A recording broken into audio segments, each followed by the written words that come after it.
Nabi itu tahu bahwa akhirat itu tidak bisa batasi Allah.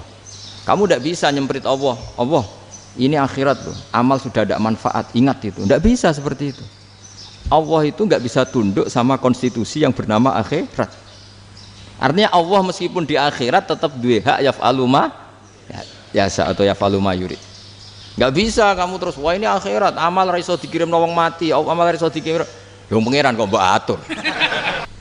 Makanya ada kiai mengatakan kodok qadar ora iso dirubah, itu kamu. Makanya ada seorang kiai ditanya, kodok qadar ora iso dirubah sekali dicatat selesai. Jari kiai tadi, tapi nak Allah iso. Dalile apa? Yang huwa ma yasha wa yusbit. Nak Allah ya iso, sing ra iso kan kita. Nah, Nabi itu tahu betul meskipun akhirat itu Allah masih bisa dinego saking baiknya. Ya Muhammad irfa' ra'sak wasal tutok wasatu safa. Semat sirahmu angkat. Kowe apa tak turuti. Terus semenjak itu Nabi minta apa? Syafaat. Karena dulu ulama itu sudut pandangnya itu ya seperti itu. Ada yang ulama suka ibadah itu sholat, ada yang milih tidur. Sampai Imam Ghazali bilang suatu saat ibadah terbaik di zaman akhir itu tidur kan. Sholat saja kalah sama tidur kan. Tapi itu loh ya, yang wajib tetap loh, terus kamu gak sholat wajib.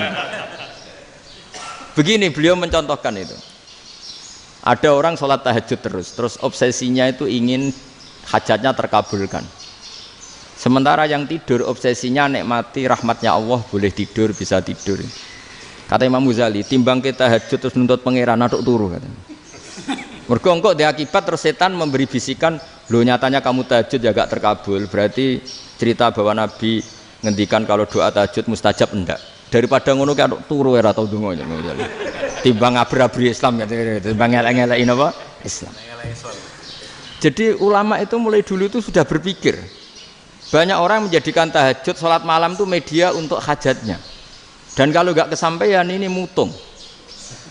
Nyalahkan kiainya ijazah ramandi. Macam. Daripada ngono ora usah apa? Tahajud wis turu. Dan jenis kayak ini tuh banyak. Makanya ulama kayak saya itu saenake dhewe itu ya jarak. Saya sering didolani muhibbin terus bilang Gus saya doakan gini-gini saya mau nyalon bupati atau saya gini. Saya bilang gak waduh orang dongo, nak ramandi darani ulama dongane ramandi. Nak mandi kamu jadi bupati tetap nganggep karena beli. Sopo sing ora roh bupati saya gak beli. Ribet kan?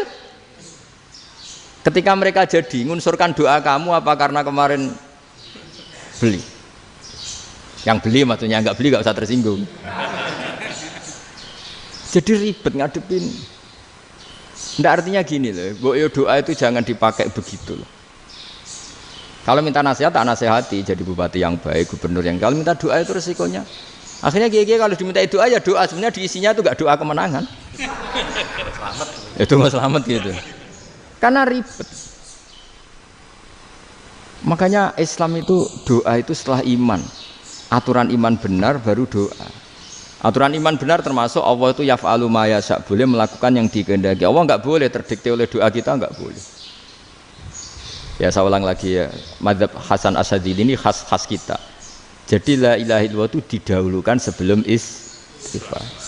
Tapi kebalikannya mazhab Imam Sanusi itu dibalik. La ilaha illallah itu kalimat yang sakral.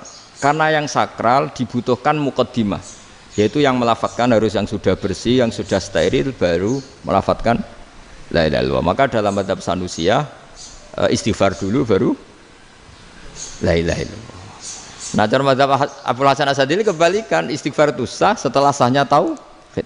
Kamu ikut mana tuh? Asyadzili apa Sanusiyah? Alhamdulillah sama-sama tidak paham ya sudah. Akhirnya sudah. Ya saya nggak kemana-mana kan gitu. Jadi apa ya? Terus ini saya teruskan ini biar khas pesantren atau khas NU lah, kalau bahasa Pak Rektor khas NU. Ini Ben sampean tahu beberapa perbedaan itu lazim, halaman 24. Ya halaman 24 sama 25. Tak baca ini masih orisinil. An Sufyan bin Uyainah ini juga gurunya Imam Syafi'i. Kata Sufyan bin Uyainah beliau cerita, kana Isa wa Yahya alaihi wasallam ya'tiyanil qaryah. Fayas'alu Isa an syirari ahliha. Was'alu Yahya an khiyari ahliha. Jadi Nabi Isa dan Nabi Yahya itu satu generasi, sama-sama masih muda. Kalau di satu kampung yang Nabi Yahya tanya, ini keluarga terbaik siapa? Saya mau nginap di situ karena kumpul orang baik itu nyaman. Kalau Nabi Isa kebalikan, keluarga terburuk mana ya? Saya tak di situ. Nah terus akhirnya faqala lahu Yahya, lima tanzilu ala syirarin nas. Kenapa kalau kamu bermalam kok malah kumpul orang-orang yang nakal? Innama ana tabibun udawil mardo. Saya ini nabi ibarat dokter. Di mana-mana dokter yang ngumpuli yang sakit, ngobati yang sakit. Makanya di NU itu ya banyak Kiai Jazab mengumpuli yang nakal-nakal. Nak tepak yang ngentas yang nakal, nak ora tepak ya katut. Ini adu nyali lah sudah gitu. Tapi itu ada ilmunya, yaitu niru Nabi siapa? Isa. Kalau kamu dokter penelitian tuh cari daerah yang banyak pandemi apa yang bersih? Yang banyak pandemi, karena yang namanya penelitian ya di situ kan. Kalau kamu dakwah ngentas kemiskinan, ke daerah miskin apa daerah kaya? Nah sama, kalau ngentas kefasikan ke daerah fasik apa daerah orang soleh? Fasik. Ya, tapi itu Nabi Isa. Nah kalau kamu tidak Nabi kan potensinya kan itu. Tapi setidaknya bahwa kita sering disalahkan karena punya beberapa tokoh yang ngancani fasik-fasik, itu sebenarnya ada dalilnya, yaitu Nabi siapa? Isa. Nah terus masalah tegas dan lunak.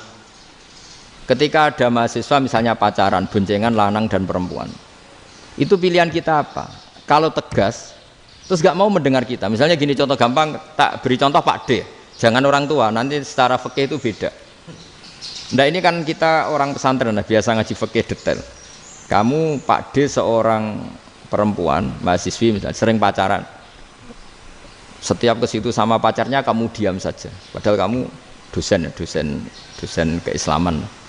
Mesti pamanaan kamu nyimpulkan, ternyata pacaran itu tidak apa-apa. Buktinya Pak D itu tidak negur, menengahi. Ini berarti as-sukut alal mungkar. Tapi kebalikannya, Pak D ini terkenal keras. Nak rono mesti ada kuponaan. Akhirnya yura rono. Mesti ngerti nak mesti diamuk.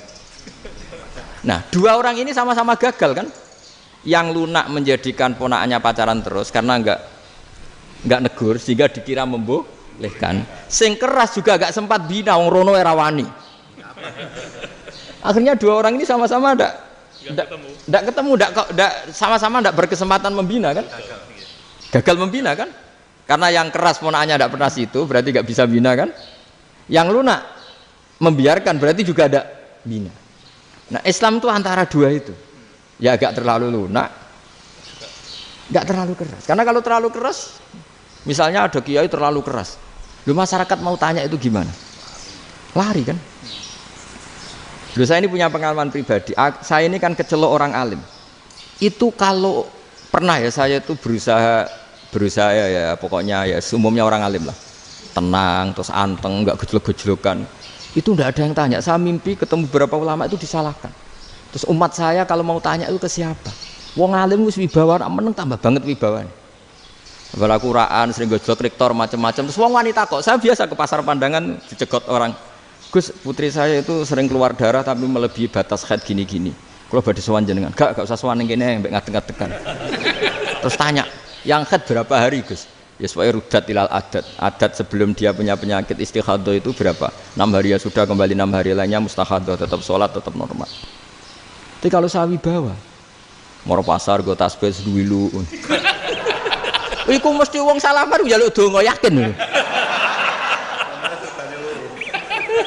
Tapi baru kayak rada uraan ketemu wong-wong, dol pening ndi? Mak pening ndi? Gus beneran Gus ketemu jenengan kula wingi badhe tuwa kok. Akhirnya tanya. Dadi uraanku iku amdan. Lha nek sampean asli, iki asli uraan. Karena ndak uraan lah tetap ndak wibawa kan. Jadi baru kayak uraan itu ya banyak. Saya itu kalau ngantor di Jogja itu banyak orang yang tanya. Ya biasa tuh tanya macam-macam. Karena saya uraan. Ke pasar ya orang, bahkan di bis sering ketemu orang. Wah beneran Gus kalau badhe sowan jenengan badhe tanya ini. Ya sudah di sini aja. Jadi semua itu diilmoni. Nabi itu punya sisi yang dua-duanya jalan. Memang beliau luar biasa, dipilih Allah yang luar biasa. Nabi ketika wibawa itu banyak sahabat yang bahkan mengenali wajahnya aja tidak bisa. Ka'anna ala ru'usihim at-thair. Bayangannya seakan-akan di kepalanya itu ada burung yang takut terbang, saking antengnya. Tapi Nabi sekali mengeluarkan job, sekali santai, itu sahabat tanya itu sampai yang nggak pantas ditanyakan. Nabi saya tadi kumpul istri saya, tapi tidak inzal, itu wajib mandi ndak? Aro'aita law anna ahadana ya'ti imro'atahu walam yunzil. Itu ya ditanyakan.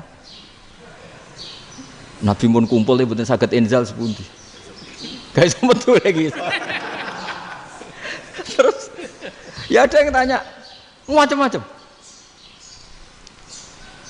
Ya saking ada sahabat dipanggil Nabi tambah lari, dipanggil lagi tambah lari. Panjenengan nyeluk, oh pas kula kumpul bojo kula. Lah kula kuwatir jenengan orang suci, saya belum mandi, makanya saya lari.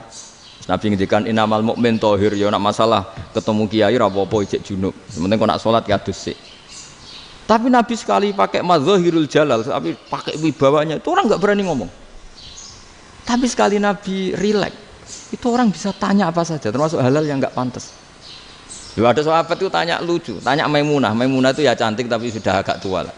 Maimunah, ya umal mukminin, hukumnya ngambung bojo pas Ramadan piye? Wah gak roh aku, gak tahu diambung kan Nabi pas Ramadan. Tanya Saudah, wah malah ngarah diambung. Kalau Saudah itu kan wis tuwa itu. Lucunya istrinya dia jawab, tanya Aisyah yang mungkin Nabi. Iya, yang mungkin tanya Aisyah. Itu yang usul ya istrinya Nabi Maimunah. Selalu Aisyah. Tanya Mbak Aisyah. Ya Amirul ya umal mukminin gini-gini. Aisyah yang cantik masih perawan kan. Qabbalani Rasulullah bahwa oh Nabi biasa ngambung-ngambung pas Ramadan dan beliau tetap puasa. Akhirnya fakih ngarang kan wa takbil fi Ramadan wa tublah la tubtilu shauma ngambung ora. Iku ya udah biasa di sini. Ya nasi bojone ayu. Ndak ini artinya seasik itu.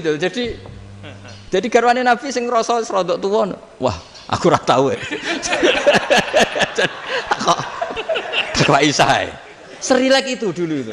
Maksudnya orang Islam pertentangan itu. Maksudnya ini ya balik semua ini bedanya orang pesantren sama orang kampus. Kalau orang kampus mau cerita agama itu rahmatan lil alamin, tapi nyontokno rileke ora iso. Agama itu rilek, tapi nyontokno rileke ora iso. Mergo ya rapati ngaji. Contohnya ora iso, dadi mau gawe kaidah kok Islam itu rahmatan. Jadi Nabi itu lah, Allah juga gitu. Allah itu kalau sudah memperlihatkan madzahirul jalal, itu mbok malaikat Jibril rawani. Ketika Allah dengan madzahirul jalal. Tapi kalau Allah dengan madzahirul jamal, madzahirul apa? Jamal. Iku yo gojol-gojol kan ambek makhluke gojol. Yo buli-bulian cara sakniki.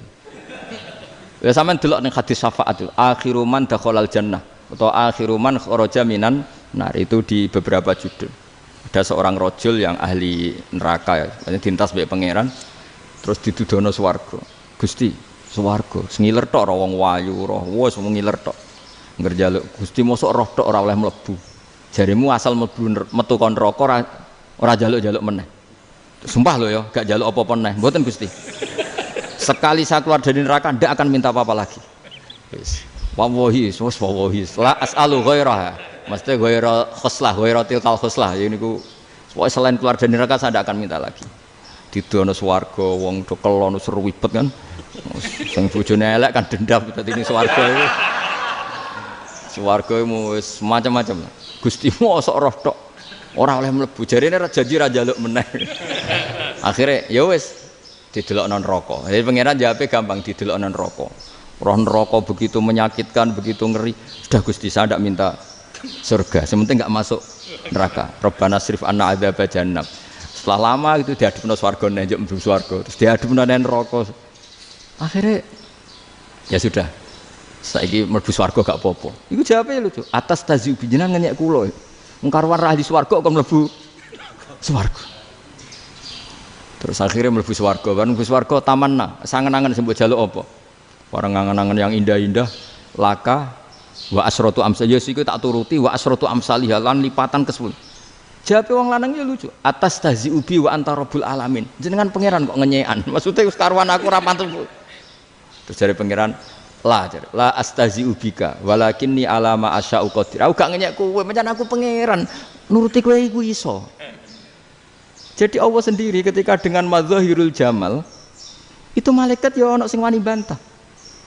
Masyhur itu kan malaikat sing bantah pangeran ataj alufiya mayufsidu fiya wasfikut. Karena Allah dengan madzahirul jamal. Sing paling masyhur Nabi Musa. Nabi Musa itu ketika Nabi Mi'raj. Nabi Mi'raj itu beliau kira-kira di langit keempat lah yang masyhur atau kelima. Ngelangkai. Nabi Musa nangis, ya Rabbi ini apa-apaan? Orang sing ja'a ba'di kemudian melangkai makom saya ini apa-apaan? Dan Nabi Muhammad kan apapun hebatnya kan junior. Kok melangkai makom saya ini apa-apaan? Enggak fair. Sampai Nabi Muhammad itu tanya gini sama Jibril. Reaksi Allah gimana ketika melihat Musa seperti itu? Jawab malaikat Jibril lucu. Ya rohidatahu, Allah sapal gayane Musa. Biar. Jadi lucu. Ya dibiarin aja sama Allah. Tapi yang jenenge Nabi Musa itu kekasihnya Allah, tetap berkah bagi kita. Betul. Ketika setelah Mi'raj diwajibkan sholat 50, gentena Nabi Musa kelihatan nabinya. Sebenarnya Nabi Musa itu sebetulnya loh, gak nguntungkan kita sebetulnya. Tapi yang nguntungkan, sebenarnya ndak niat nguntungkan kita, tapi nguntungkan. Nabi Ibrahim kan di langit ke-6, keren lah. Konti jong ketemu Allah ngeten-ngeten kan sholat 50. Karena Nabi Ibrahim terkenal Nabi baik, ndak bantah. Bareng Nabi Musa. Kenapa diceluk pangeran? Kula kan salat ping 50. Inna ummataka la tutiku dalik. Wah, gak kuat umat. Serai-rai gak umatmu ora ngarah kuat 50 rokaat. Tapi sebenarnya Nabi Musa itu niatnya bukan membela kita. Fa inna ummati la umatku sing gagah-gagah ra iso meneh umat. Berarti sebetulnya ya, itu masih pakai gengsinya sebetulnya. Wes ngono-ngono lah sementing kita untung. Sebetulnya dia itu gak terima wong umat saya aja yang lebih kuat. Gak kuat apalagi umatmu. Lah terus sebutin irji ila rabbika fas'alhu takhfif. Itu berarti Allah dengan madzahirul jamal. Sudahlah, datang ke Allah minta keringanan. Allah itu baik. Minta, ambek Allah diringanan mau 5 tok. Jadi cek 45. Balik ke Nabi Musa, piro 45. Cek ra kuat umat. Wong umatku ra kuat dadi sebenarnya dia bilang umatku ra kuat. Lho cara Nabi Muhammad model wong Malang. Yo beda umatku mbek umatmu. Ribet kan? Beda. Lho Nabi Muhammad kan enggak seperti itu kan? Enggak punya akhlak Malang kan? Akhlak. Maksudnya akhlaknya mujur itu loh, akhlak yang baik gitu. Ya, akhlak yang mujur bukan yang Malang gitu. Jadi Nabi ya manut. Tinggal 40 kan, dikurangi lagi 35 sampai 9 kali kan? Masyhur itu. Ya kan kalau dikurangi 55 kan berarti turun naik kan 9 kali. Lalu itu setelah 5 itu Nabi Musa aja usul, masih ragu. Itu cara Nabi munggah nentek. Ini entek ya. Terus iya doa tuntas betul. Sebebas. Terus munggah ado-ado lha opo? Ngapain itu? Akhirnya Nabi Muhammad sudah sampun ya kalimah Allah, saya ini malu sama Allah Musa. Sudah 9 kali dan diturutin terus. Jadi Allah kalau dengan madzahirul jamal itu Nabi Musa biasa nego sama Allah. Tapi ketika Allah dengan madzahirul jalal itu Nabi Musa enggak berani. Yaitu di hadisus syafa'ah. Hadisus syafa'ah ketika manusia datang ke Nabi Adam, ya'tuna Adam. Ya Adam anta abul basar ngene isfa'li ana inda rabbik. Kamu saya minta mensafaati kita. Nabi Musa, Nabi Adam inna rabbi qad ghadibal yawma ghadaban lam yaghdab qablahu mislah wa la yaghdab ba'dahu mislah. Ini Allah sedang murka besar dan tidak akan murka seperti ini lagi. Sudah saya tidak berani, nafsi. Nabi Ibrahim enggak, termasuk Nabi Musa ketika itu ya enggak berani. Karena Allah dengan madzahirul jalal. Itu Nabi Musa enggak berani. Sudah saya sendiri itu pernah salah. Yaitu saya membunuh seseorang yang enggak disuruh oleh Allah membunuh itu. Yang pas jotosi orang Kipti. Akhirnya datang ke Nabi Muhammad. Pas ke Nabi Muhammad Allah dengan madzahirul jamal. Dengan madzahirul jamal sampai Kanjeng Nabi ngendikan analah saya akan memintakan syafaat kalian. Terus fa ahmadu rabbi bima hamida allamaniha rabbi. Saya muji Allah dengan pujian-pujian yang orang lain tidak tahu, hanya saya yang diajari, kata Rasulullah. Nah di sini menurut banyak ulama termasuk kitab yang saya baca, kenapa Muhammad sebagian namanya Ahmadu? Itu dari af'al tafdil fa Muhammadun ahmadu min ghairihi. Muhammad Rasulullah itu kalau muji Allah di atas cara mujinya Nabi yang lain. Jadi Ahmadu bukan dari fi'il mudhari' lil mutakallim tapi dari af'al apa? Tafdil. Fa Muhammadun ahmadu min ghairihi. bahwa Kanjeng Nabi Muhammad SAW itu cara mujinya Allah di atas pujian para nabi. Makanya di sini Sayyid Ali Zainal Abidin kalau muji hamdal hamidin wa fauqa hamdil hamidin. Jadi pujian saya ini di atas rata-rata cara mereka apa? Memuji. Yaitu sirinya apa? Nabi itu tahu bahwa akhirat itu tidak bisa batasi Allah. Kamu tidak bisa nyemprit Allah. Allah, ini akhirat loh. Amal sudah ada manfaat. Ingat itu. Tidak bisa seperti itu. Allah itu nggak bisa tunduk sama konstitusi yang bernama akhirat. Artinya Allah meskipun di akhirat tetap duwe hak yaf'alu ma yasa atau yaf'alu ma yurid. Nggak bisa kamu terus wah ini akhirat amal ra iso dikirim wong mati, amal ra iso dikirim. Ya pangeran kok mbok atur. Kalau kita yang mengirimkan tidak bisa, tapi kalau Allah tetap bisa. Makanya ada kiai mengatakan kodok qadar ora iso dirubah, itu kamu. Makanya ada seorang kiai ditanya, kodok qadar ora iso dirubah sekali dicatat selesai. Jadi kiai tadi, tapi nak Allah iso. Dalile apa ya huwa ma yasha wa yusbit. Nak Allah ya iso, sing ra iso kan kita. Nah, Nabi itu tahu betul meskipun akhirat itu Allah masih bisa dinego saking baiknya. Akhirnya Nabi sujud, masyhur itu terus, ya Muhammad irfa' ra'sak wasal tu ta wasatu safa. Semat sirahmu angkat, kunjuk apa tak turuti. Terus semenjak itu Nabi minta apa? Syafaat. Jadi makanya terus banyak GNO sing macam-macam lah. Sing ana sing potongane wedi terus hati-hati. Iku berarti makome Madhahirul Jalal. Ana sing amen guyon nek makome Madhahirul Jamal. Ana sing ra jelas ngene iki, sing ra jelas. Nak guyu buanter kok nangis yo buanter. Jebule urusan utang. Lah ini sudah yang udah. Jadi makanya yang rileks saja. Sebenarnya agama ini santai, rileks karena agama ini harus bifarohin wasururin. Enggak boleh agama ini dibawa dengan kekerasan, dengan antisosial. Karena agama ini harus kul bi fadlillah bi rahmati fa bidzalika falyafrahu, harus senang, harus rileks. Makanya saya jadi kiai itu senang takutnya gini. Sekali saya tidak senang jadi presiden buruk. Ternyata jadi wong alim ora enak, itu contohnya. Sampai merengut terus uripe susah, nanti orang tidak berani jadi orang alim. Makanya saya buktikan bahwa saya lebih bahagia dibanding rektor. Nanti orang ingin jadi rektor semua, nggak ingin jadi orang alim. Iya, makanya ini kan bentuk kearifan lah. Jenengan ngakui fungsi kiai kayak saya itu bentuk kearifan. Saya juga ngakui jenengan ini butuh kearifan. Saya sering didolani KUA itu. Itu rata-rata ya didikan kiai. Kompilasi hukum Islam itu banyak ya, janda cantik. Contohnya harus cantik, kalau jelek nggak mungkin terjadi kan. Ada janda cantik kebetulan suka kawin tapi takut zina. Saya ulang lagi, suka kawin tapi takut. Itu seringnya gitu Pak Rektor. Jadi dia kawin bosen, bilang ke KUA, Pak saya sekarang mau nikah sama ini. Loh, tapi kamu mau punya suami. Ya tapi kan nggak tercatat Pak. Itu KUA-nya rata-rata itu nggak berani. Meskipun nggak tercatat, karena secara fikih meskipun nggak tercatat tetap dia seorang perempuan yang bersuami, maka nggak boleh nikah sama orang lain.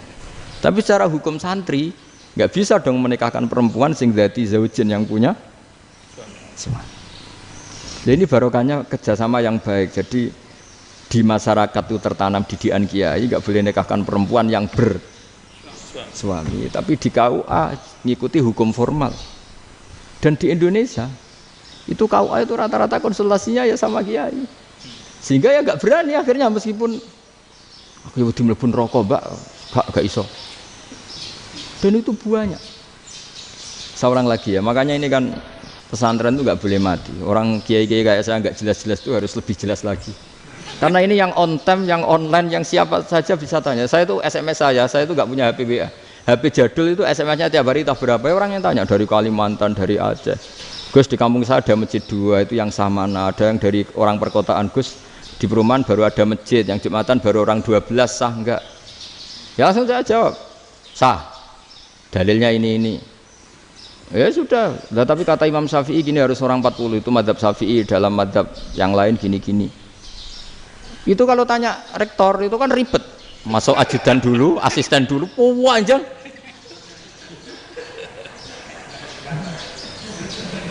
Wah itu kan ribet kan. Manggil dosen dekan VAI dipanggil, dekan VAI nggak mau langsung jawab, cari dosen yang nekuni itu. Usul fikih saya nekuni itu baru seminar, nunggu dulu Mbak ini orangnya baru. Panjang kan. Bisa tutup Islam kalau kesuwen. Coba kalau tanya kiai kan enggak ketemu di jalan. Dulu Mbah Zubair kata Mbah Mun, saya termasuk santri yang diapresiasi Mbah Mun. Dhisik Mbah Zubair ya ngono, anak nong takok wis sowan gak oleh. Gak takok ning kene ae. Jangan biasa ditanya orang ngadeg-adegan. Ya alhamdulillah ilmunya cukup, kalau gak cukup ya kok sik.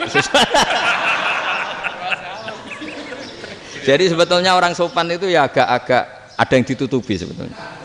Mboten prayogi teng dalan nginjang mawon matur. Ya sebetulnya ya sebenarnya memang ilmunya agak cukup gitu. Tapi itu sebenarnya secara fikih itu haram, menunda itu haram. Ya haram tuh, coba bayangkan ya, kalau tanyanya sekarang, Gus saya ini sudah keluar darah 1 bulan penuh, padahal normalnya hanya 6 hari. Saya nanti sholat enggak? Kalau nginjang mawon dugi kula, berarti kan hari ini belum ada keputusan. Sholat apa enggak kan? Tapi karena modus tadi, boten prayogi nggih ngendikan ngoten teng dalan nginjang tengen kula. Itu kemungkinannya 2, sopan atau goblok itu saja. Kayaknya kalau sopan enggak lah. Kayaknya enggak lah kata. Karena secara fikih itu jelas haram. Bagaimana mungkin sesuatu yang harus dipraktekkan nanti duhur dijawab besok, berarti duhur, asar sampai subuh belum ada jawaban, berarti nggak ada sholat kan? Makanya dibutuhkan orang-orang alim yang kultural seperti ini, dan NU menghormati kultural. Tapi Mbah Mun juga sangat menghormati Islam formal, karena tadi produk-produk formal itu bisa dilembagakan oleh negara, dan itu kita ikut untung. Makanya Mbah Mun itu kalau punya tamu KUA, punya tamu polisi sampai pejabat itu. Kenapa saya contohkan KUA? Supaya jangan kira seperti pendapat orang-orang hasud, wah mesti aja disolani presiden seneng, menteri seneng. Enggak juga, sebenarnya semua kiai itu mulai KUA sampai polisi, polsek, polres itu seneng semua, karena sama-sama diajak mengawal bangsa ini, diajak mengayomi semua masyarakat. Tapi kadang-kadang masyarakat ngeritiknya, jenenge kiai disolani menteri ya seneng, presiden, padahal yang sowan kiai itu ya mulai KUA, kapolsek, kepala desa, RT, mudin. Itu mudin kalau tanya ya lucu-lucu. Gus kalau nate nyembelih pitik kemanian, pitik gue gede man. Akhirnya Gus ngerti nak kemanian langsung tak sebelah meneh. Terusane ku sah ta ora. Ribet. Ya tak jawab, lah pitike pasti ku jek urip ta ora. Terus urip Gus. Wis sah cara madzhab Malik jek urip. Karena itu ada perdebatan antara madzhab Malik dan madzhab Syafi'i. Nah cara Imam Syafi'i itu agak ketat. Hewan yang punya kehidupan sudah mutharibah, misalnya ayam jago, contohnya harus jago, karena kalau ayam kecil diikhlaskan haram. Jadi yang cilik wae kan gitu. Fikih itu ya, fikihnya orang Indonesia itu pecundang. Kalau ayam kecil nggak ditanyakan, mate ra wis. Kalau jago ditabrak truk kejet. Andai kan nggak disembelih pun mesti mati. Itu cara madzhab Syafi'i itu haram. Karena penyembelihan ini tidak menjadi penyebab kematian, tapi memang karena kecelakaan tadi. Tapi cara madzhab Imam Malik enggak.